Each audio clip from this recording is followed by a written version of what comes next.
So, as you've probably seen by now, because I'm always the last to cover things, Driving Empire has gotten more fake Lamborghinis. The cars released this week are supposed to mimic the new Lamborghini Revuelto and the pre-LP Gallardo. So, let's take a look at how well they've mimicked them. I can't lie, the Revuelto looks quite simply amazing. Obviously, it's not identical to the real deal because that would get Driving Empire into legal issues again, but it's basically as close as it needs to be, because you can very clearly tell that this is a Revuelto and not some other Lamborghini model, while also being different enough not to get into some legal problems again. The differences that I found, starting with the headlights, are first of all, although the headlights have the same shape as they do on the real car, the daytime running LEDs, or whatever you wanna call them, only curve up in the Roblox model, while they make a Y shape, which has become a very typical Lamborghini design bit on the real car. Going to the side, the only difference I could find is that the black vent behind the door is a slightly different shape in the Roblox model compared to the real life car. And well, I guess there is the disappointing fact that this car doesn't have scissor doors even though it's supposed to be a V12 Lamborghini model, which I feel was a bit of an unnecessary thing to remove. And interestingly enough, the back has the most changes. The general body shape, as with the rest of the car, is identical to the real thing, but the taillights aren't Y-shaped, they're just bars. The exhaust is actually completely different with a wide 6 exhaust setup. And it has those Aventador type vents under the taillights, which the real Revuelto doesn't have. There's just a massive diffuser under a slight piece of bumper there. Overall though, this is a really well executed replica.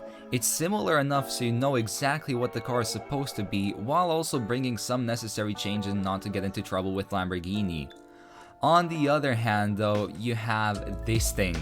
What the actual hell is this? This nightmare of a car is supposed to be a pre-LP Lamborghini Gallardo. How do I know that? Look at the side view of the car. The window and the general car shape are identical to a Lamborghini Gallardo.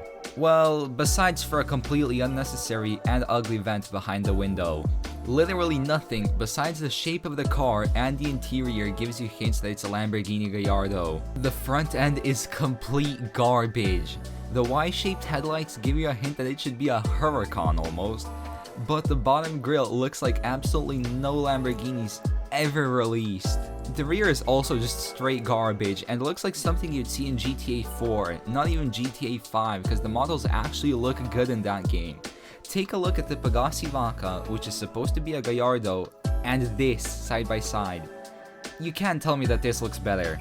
With these two cars and the Gallardo we got last week, I can't quite decide how I feel about Lamborghini being back in this shape. On one hand, the Revuelto has me excited for Lamborghini being back. It's a straight up amazing copy of the real car, and exactly what I was hoping to see when they said fake cars are coming to the game. Like sure, go ahead, do it. The game is actually thin on content now, and if you have to do it, just pull it off well. But then they immediately shot themselves in the foot with that absolute piece of garbage that the pre-LP Gallardo thing is. To conclude, I don't mind fake car models if they're done well. As I said, Driving Empire is seriously thin on content now after the community completely nuked them and got car brands pulling all of their cars from the game. You can't have a driving game without cars, and if you only have like 2 car brands in the game, it's not interesting. You have to do something to keep adding new content to the game, and if fake cars are the way to do it, I'm fine with it as long as it's done well. But if they keep adding cars at the quality level of the pre-LP Gallardo thing, it's not gonna be good. No one's gonna like that thing because it's just straight garbage. And that's pretty much it from me. On one hand, I'm concerned as hell, but at the same time, I am kind of hopeful that they pull this off right. So, yeah, I'll see you in the next video.